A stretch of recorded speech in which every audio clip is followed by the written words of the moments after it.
Welcome to Strip Cover Lit, where we squeeze the bigger picture out of literature. I am Adrian Fort, and we're here for another, the 16th, I believe, or the 17th in a 274-part series, maybe. I couldn't find any of my other notes in which I have this written, so I'm going off the top of my head. In the read-along we're doing for Sylvia Plath, the collected poems, this video will appear in both the Sylvia Plath playlist as well as the poetry discussion playlist. I don't know how many poetry discussions we have currently on the channel. Give me 1 second here. We're inching towards 300. 293 it looks like right now. Poetry discussions. The poem in question today is Soliloquy of the Solipsist. I can't get the emphasis on the right syllables. Soliloquy of the Solipsist. And this is a poem I read a couple times. So I've talked a little bit about how I have struggles with Sylvia Plath, and none of her poetry really speaks to me initially. I have to really sort of gin up something to really grasp onto in the poem. But this is one that I thought was almost vapid until I took a step back and said, okay, what are we really doing here? And maybe I'm wrong, but there are a couple things that really stand out if you're willing to take a step back from the poem and break things down. The poem itself reads as such. I walk alone. The midnight street spins itself from under my feet. When my eyes shut, these dreaming houses all snuff out. Through a whim of mine, over gables the moon's celestial onion hangs high.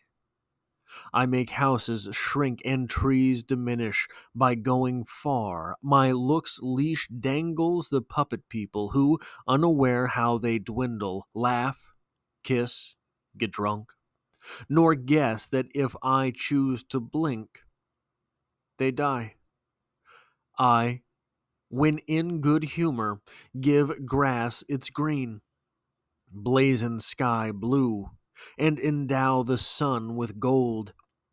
Yet in my wintriest moods I hold absolute power to boycott any color and forbid any flower to be.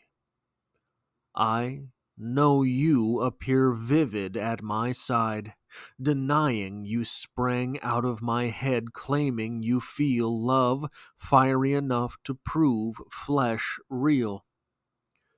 Though it's quite clear, all you beauty, all your wit, is a gift, my dear, from me. I believe that is a typo. They're all your beauty. So I think to really get a hold of this, it's important to start with the title. Soliloquy of the Solipsist. And for this, we're going to look at the definitions of soliloquy and solipsist. Not because I disrespect you, I respect you. I just don't trust you.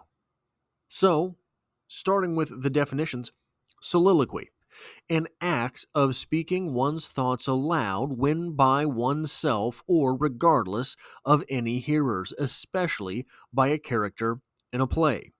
Solipsist, a person who is very self-centered or selfish.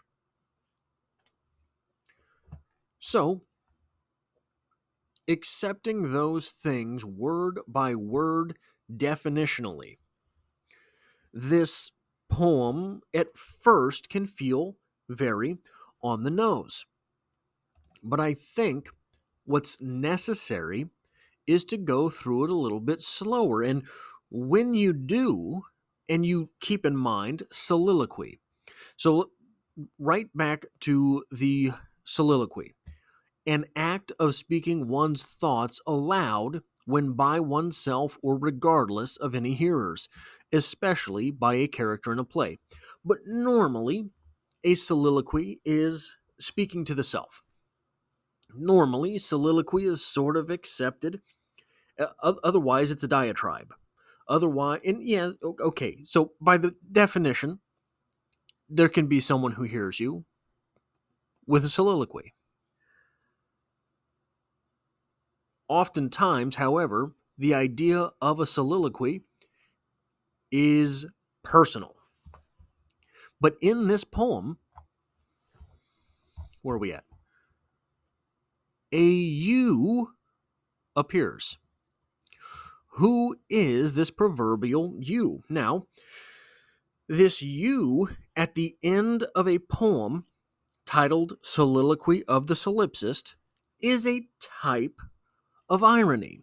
It is an irony on the soliloquy part. The you being here is an irony on the soliloquy. But what about solipsist?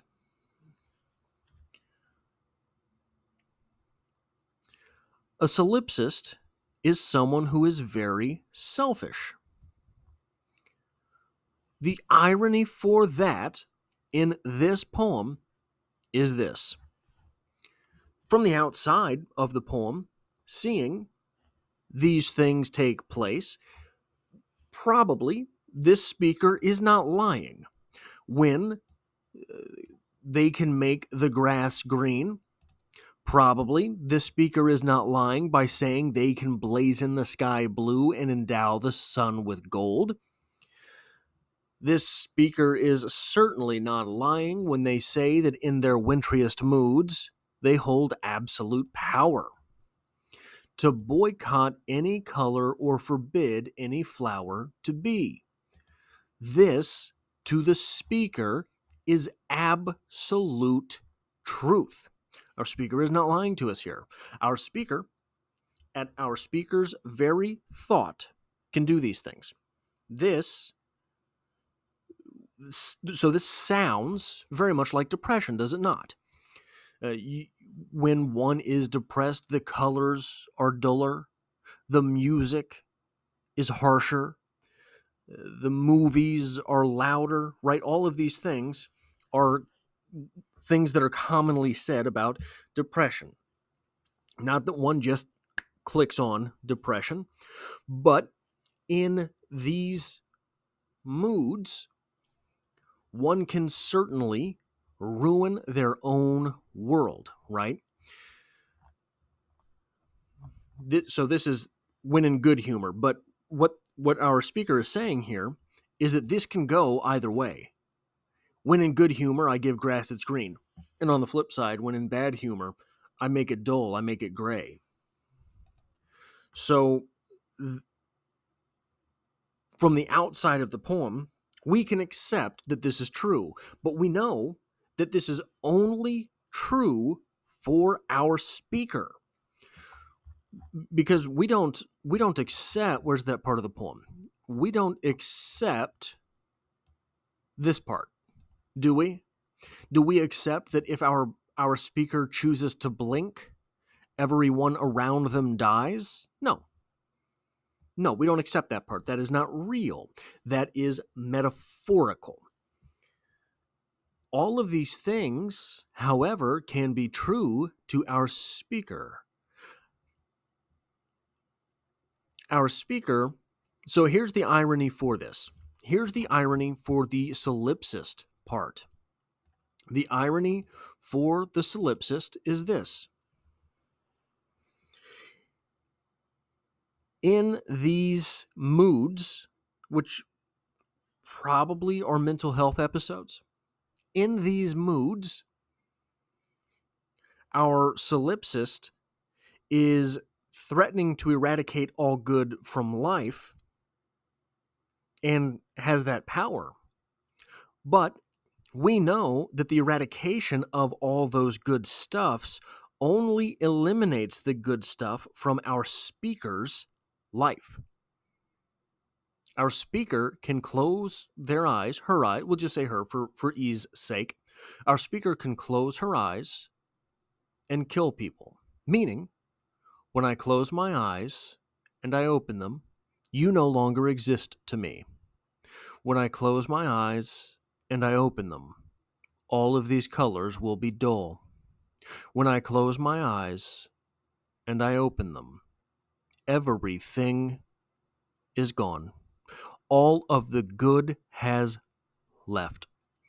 But that's only for our speaker, which makes the speaker's life worse, which is an irony on the solipsist, because why would someone who is so self-centered and selfish choose to make their own life worse? You're making your life worse, the selfish person's life worse, not the other person's, not the proverbial you in the poem. So both of these ironies are contingent upon the other being true. The soliloquy part is contingent upon the solipsist being selfish. The irony of the soliloquy, you, is contingent upon the solipsist really being a selfish person. The irony of the solipsist ruining the self's part is contingent upon the you of the soliloquy being affected. Which means, so maybe, right? Maybe the solipsist here is only ruining things for themselves. And why would a selfish person do that?